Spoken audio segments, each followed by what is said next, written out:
बंधु माने आजिर एही कार्यक्रम को आपण मानक स्वागत। आजिर एही कार्यक्रमटी मकर राशि व्यक्ति विशेष मानक पई बहुत गुरुत्वपूर्ण अटे। कारण आजिर एही वीडियो रे आमी माने जानिबा जे मकर राशि व्यक्ति विशेष मानक पई सेप्टेम्बर 2025 किपरि रहिबाकु जाउछि। मकर राशि मासिक राशिफल उपरे आलोचना करिबा। मकर राशि व्यक्ति विशेष मानकर स्वास्थ्य, शिक्षा, प्रेम जीवन, वैवाहिक जीवन, भाग्य, क्यारियर एवं व्यापार वाणिज्यर स्थिति किपरि रहिबो एही सेप्टेम्बर 2025 रे से विषय विस्तार भाबरे आलोचना करिबा। नवग्रहंकर स्थिति मध्य देखिबा। नवग्रह आपणकु केउ भली फल प्रदान करिबारे सक्षम हेबे। एहा सहित अशुभत्व प्रदान करुथिबा ग्रह मानक पई किछि विशेष प्रतिकार मध्य जानिबा। सेथिपई आपणकर मध्य जदि मकर राशि होइथाय तो वीडियोटी को लाइक करी चैनल टी को सब्सक्राइब करी देबे एवं कमेंट बॉक्स रे भक्ति एवं श्रद्धार सहित जय श्री जगन्नाथ, जय मां लक्ष्मी निश्चय लिखिबे। तो बंधु माने आसंतु आरंभ करिबा आजिर एही कार्यक्रम को, जहा आपणकर जन्म राशि तथा चंद्र राशि उपरे आधारित अटे। तेबे राशि चक्रर 12 गोटी राशि मध्यरु दशम राशि हेउची मकर राशि एवं मकर राशिर राशिधिपति हेउछंती शनि। तो सर्वप्रथमे आसंतु जानिबा सेप्टेम्बर मास आरंभ रे आपणक कुंडली रे नवग्रहंकर स्थिति किभଳି रहुची। तो बंधु माने सेप्टेम्बर मास आरंभ रे आपणक कुंडली रो द्वितीय भाव रे गोचर करूछंती राहु, तृतीय भाव रे गोचर करूछंती शनि, षष्ठ भाव रे गोचर करूछंती देवगुरु बृहस्पति, सप्तम भाव रे गोचर करूछंती शुक्र, अष्टम भाव रे गोचर करूछंती सूर्य, केतु एवं बुध एवं नवम भाव रे गोचर करूछंती मंगल। तो सर्वप्रथमे आसंतु जानि नेबा आपणकर स्वास्थ्य किपरि रहिबो एही सेप्टेम्बर 2025 रे। तेबे बंधु माने कुंडलीर प्रथम भावटी होइथाय आपणकर स्वास्थ्यर भाव, इम्युनिटी सिस्टम रो भाव एवं आपणक प्रथम भावर अधिपति हेउछंती शनि। शनि आपणक कुंडलीर तृतीय भाव रे गोचर करूछंती। तेबे बंधु माने बुध आपणक कुंडलीर अष्टम भाव रे राहु एवं केतुंकर दृष्टि रे रहुछंती। बुध हेउछंती स्किन रो कारक ग्रह। तो बुधंकर स्थिति जेहेतु दुर्बल रहुछि एवं बुधंक उपरे पाप ग्रहंकर दृष्टि रहुछि, तेनु आपणकर स्किन रिलेटेड किछिटा प्रॉब्लम देखा देई पारे किंबा डेंटल इश्यू मध्य देखा देई पारे, दांत बिंधा, दांत जनित किछि समस्या देखा देई पारे। एहा व्यतीत शनि आपणक कुंडलीर तृतीय भाव रे गोचर करुथिबा हेतु आपणकर जॉइंट पेन भली एवं बैक पेन भली समस्या मध्य टिके देखा देई पारे। तेबे सेमिति किछि बड़ स्वास्थ्य जनित समस्या जदियो नाही, एभली किछि छोट छोट समस्या आपणकर देखा देई पारे। अधिक तो जदि देखिबा तो 5 सेप्टेम्बर रु 15 सेप्टेम्बर मध्य रे ए सब समस्या टिके देखा देई पारे। एबे आसंतु जानिबा आपणकर शिक्षा क्षेत्र किपरि रहिबो एही सेप्टेम्बर 2025 रे। तेबे बंधु माने कुंडलीर पंचम भावटी होइथाय शिक्षार भाव। आपणक पंचम भावर अधिपति हेउछंती शुक्र। शुक्र आपणक कुंडलीर सप्तम भाव रे गोचर करूछंती एवं 15 सेप्टेम्बर को शुक्र आपणकर अष्टम भाव रे प्रवेश करिवे। तो पाठ पढ़ा रिलेटेड आपण जहाँ भी स्टेप नेबा पई चाहुछंती, आपण जदि किछि एडमिशन किंबा फॉर्म फिलअप करबा को चाहुछंती, तो आपण जदि पारिबे तेबे 15 सेप्टेम्बर पूर्वरु ही करिनियंतु। कारण 15 सेप्टेम्बर पूर्वरु शुक्रंकर स्थिति बहुत भल रहुछि। कारण शुक्र आपणकर केंद्र रे गोचर करूछंती। केंद्र स्थान को बहुत शुभ बोली माना जाय थाए। तो 15 सेप्टेम्बर पूर्वर ही आपण पाठ पढ़ा रिलेटेड जहाँ भी किछि भाबिचंती, जहाँ भी किछि डिसीजन नेबा को चाहुचंती, ताहा आपण 15 सेप्टेम्बर पूर्वर ही करिनियंतु। कारण 15 सेप्टेम्बर पर्यंत आपणक पंचम भावर अधिपति शुक्र सप्तम भावरे रही आपणकर प्रथम भाव को देखिबे, जहाँ आपणकर शिक्षा क्षेत्र पई बहुत शुभ प्रभाव प्रदान करिवो। एहा व्यतीत जदि 15 सेप्टेम्बर पूर्वरु आपणकर कोनोसी एग्जाम अछि, तो एग्जाम मध्य आपणक पई बहुत भलो रहिबो। किंतु 15 सेप्टेम्बर परे जदि आपणकर किछि एग्जाम रहुछि, तो हुए तो सेथिरे आपणको सेतेटा आशानुरूपक फल न मिली पारे। एग्जाम रे आपणकर किछि प्रॉब्लम आसी पारे। एबे आसंतु जानिबा आपणकर प्रेम जीवन किपरि रहिबो एही सेप्टेम्बर 2025 रे। तो बंधु माने कुंडलीर पंचम भावटी आपणकर शिक्षार भाव हेबा सहित पंचम भावटी मध्य होइथाय आपणक प्रेम जीवनर भाव एवं संतानर भाव। तो आपणक पंचम भावर अधिपति हेउछंती शुक्र। शुक्र आपणक कुंडलीर सप्तम भाव रे गोचर करूछंती। शुक्रंकर दृष्टि आपणकर प्रथम भाव उपरे रहुछि किंतु 15 सेप्टेम्बर को शुक्र आपणकर अष्टम भाव को चली जिवे। अष्टम भावरे शुक्रंकर स्थिति दुर्बल होइछिबो कारण अष्टम भावटी को कुंडली रे भलो बोली माना जाय न थाए। तो जेतेबेले शुक्र आपणकर अष्टम भाव को चली जिवे आपणक मध्यरे मिसकम्युनिकेशन मिसअंडरस्टैंडिंग होई पारे। छोट छोट कथा को नेकी आपण निज भितरे झगड़ा करि पारंती, जुक्ति तर्क करि पारंती।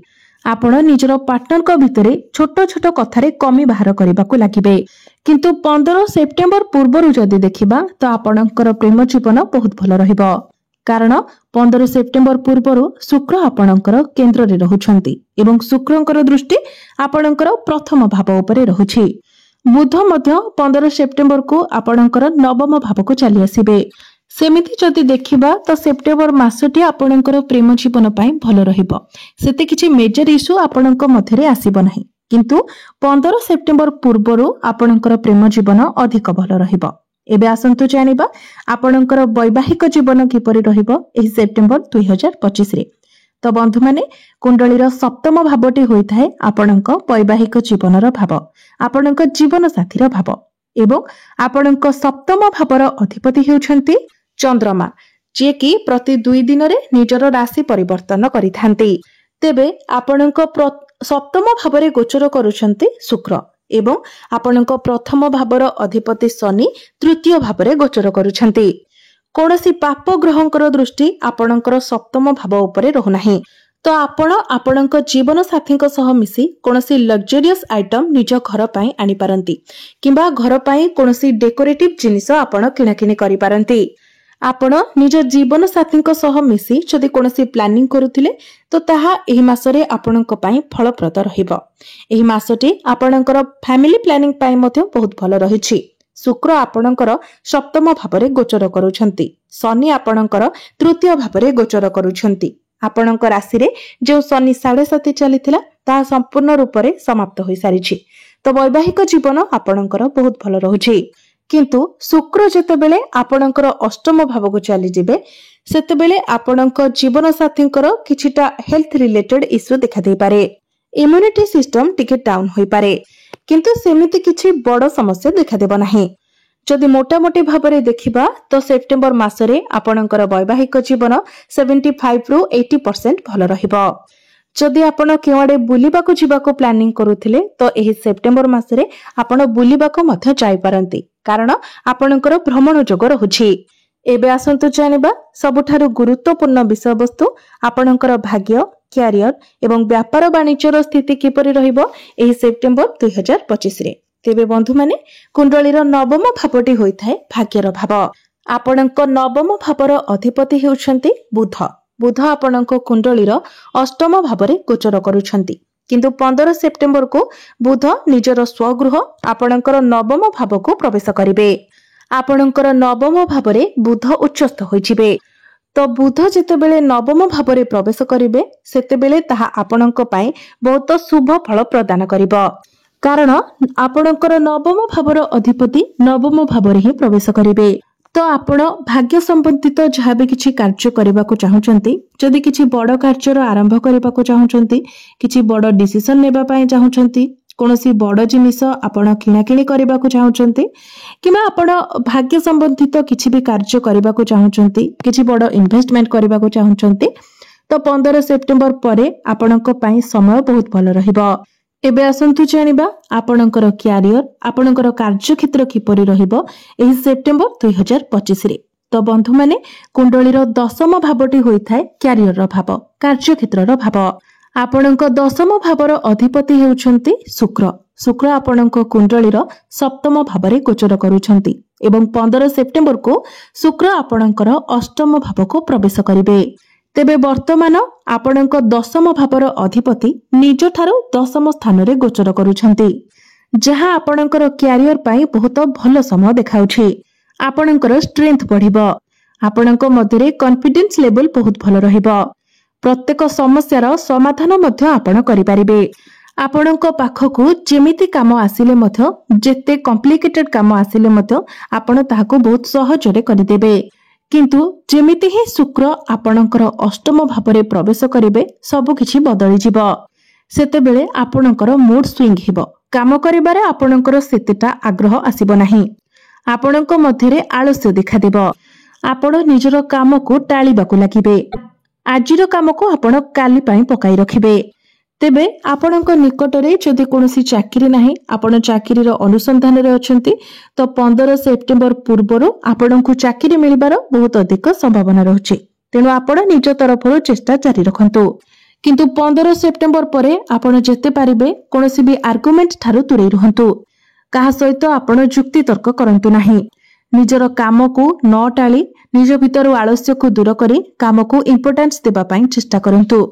ଆପଣ ଯଦି ନିଜ ଚାକିରି କ୍ଷେତ୍ରରେ କିଛି ପରିବର୍ତ୍ତନ ପାଇଁ ଚିନ୍ତା କରୁଥିଲେ, ତ ସେପ୍ଟେମ୍ବର ମାସରେ ଆପଣ ଏସବୁ ଚିନ୍ତାଧାରା ଠାରୁ ଦୂରେଇ ରୁହନ୍ତୁ। ନିଜକୁ ଷ୍ଟେବଲ ରଖିବା ପାଇଁ ଚେଷ୍ଟା କରନ୍ତୁ। ବିଜନେସ କଥା ଯଦି କହିବା, ବିଜନେସ ଆପଣଙ୍କର ଏହି ସେପ୍ଟେମ୍ବର ମାସରେ ବହୁତ ଭଲ ରହିବ। କାରଣ ବୁଧ ଆପଣଙ୍କର ନବମ ଭାବକୁ ପ୍ରବେଶ କରିବେ। ବୁଧ ଆପଣଙ୍କର ନବମ ଭାବରେ ଉଚ୍ଚସ୍ଥ ହୋଇଯିବେ। ତ 15 ସେପ୍ଟେମ୍ବର ପରେ ଆପଣ ନିଜର ବିଜନେସରେ ବହୁତ ଭଲ ଗ୍ରୋଥ ଦେଖିବାକୁ ପାଇବେ। ଆପଣଙ୍କର ଫାଇନାନ୍ସିଆଲ ଗ୍ରୋଥ ହେବ, କିମ୍ବା ଆପଣ ନିଜର ବ୍ୟାପାର ବାଣିଜ୍ୟକୁ ଆଗକୁ ମଧ୍ୟ ବଢାଇ ପାରନ୍ତି। ତ ବିଜନେସ ଆପଣଙ୍କର ସେପ୍ଟେମ୍ବର ମାସରେ ବହୁତ ଭଲ ରହିବ। ଏବେ ଆସନ୍ତୁ ଜାଣିବା କିଛି ଉପାୟ ବିଷୟରେ, ଯେଉଁ ଉପାୟ ଗୁଡିକ କରିବା ଦ୍ୱାରା ଆପଣଙ୍କୁ ଅଧିକ ମାତ୍ରାରେ ଶୁଭ ଫଳ ପ୍ରାପ୍ତି ହେବ ଏବଂ ଯାହା କିଛି ଅଶୁଭତ୍ୱ ରହୁଛି ସେଗୁଡିକ ଖଣ୍ଡନ ହୋଇଯିବ। ତ ଆପଣ ପ୍ରତ୍ୟେକ ଦିନ ଶନିଙ୍କର ବୀଜ ମନ୍ତ୍ର 108 ଥର ଜପ କରନ୍ତୁ। କାରଣ ଶନି ହେଉଛନ୍ତି ଆପଣଙ୍କର ରାଶ୍ୟାଧିପତି। ପ୍ରତ୍ୟେକ ଦିନ ଆପଣ ହନୁମାନ ଚାଳିସାର ପାଠ କରନ୍ତୁ। ଆପଣ ପ୍ରତ୍ୟେକ ଦିନ ଶୁକ୍ରଙ୍କର ବୀଜ ମନ୍ତ୍ର ମଧ୍ୟ 108 ଥର ଜପ କରନ୍ତୁ। ତେବେ ବନ୍ଧୁମାନେ, ଆପଣଙ୍କର ଜୀବନ ମଙ୍ଗଳମୟ ହେଉ, ଏହା ହିଁ ଈଶ୍ୱରଙ୍କ ନିକଟରେ ମୋର ପ୍ରାର୍ଥନା।